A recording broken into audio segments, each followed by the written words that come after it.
আপনারা 6 বলে 12 রান করেছেন, কিন্তু এর আগের 300 রান আমরা সবাই মিলে করেছি।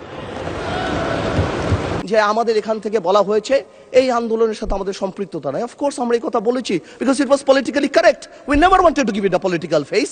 আমরা চাচ্ছিলাম ছাত্র আন্দোলন বা যেই কোটা আন্দোলন হচ্ছিল ওইভাবে যাক। আপনাদেরও আমরা যখন জেলখানায় ছিলাম, আমাদের সাথে আপনাদের মহাসচিব ছিল পরোয়ার সাহেব, আপনাদেরকে যখন ব্যান্ড করা হয়েছিল আপনারা তো কোনো কথা বলেন নাই। কেন বলেন নাই? বিকজ আপনারা ওই ইস্যু ডাইভার্ট করতে চান নাই। We wanted the fascist government to go and they left. It was a plan. ওইটা লিটারালি আপনারা ধরে বলছেন কি আমরা নাকি আন্দোলনে নাই। শুনেন, আপনারা 6 বলে 12 রান করেছেন, কিন্তু এর আগের 300 রান আমরা সবাই মিলে করেছি। সুতরাং আপনাদের একজন একটা কথা বলবেন, আরেকজন আপনারা আমাদেরকে লগর সেটে নিয়ে যাবেন, আমাদেরকে অ্যাটাক করবেন।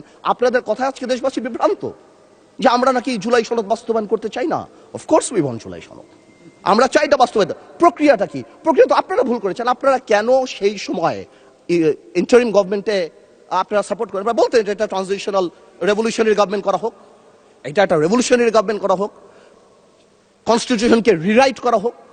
আপনারা কোথা থেকে নিয়ে আসছেন সংবিধান সংস্কার পরিষদ? What status it has? এটা কোথা থেকে আসছে? আপনারা আমাদের সচরাচর আমরা যেভাবে সংবিধান পরিবর্তন করি আমরা সেখানে থাকতে চেয়েছি, যে আমরা সেভাবে করব। আপনারা বসেন, আমাদের নোট অফ ডিসেন্ট আছে, let's talk, let's sit down. জনগণ যদি 70% ভোট অবশ্যই গণভোটে দিয়েছে, জনগণ কিন্তু সংবিধান পরিবর্তন করার জন্য 51% ভোট আমাদেরও দিয়েছে।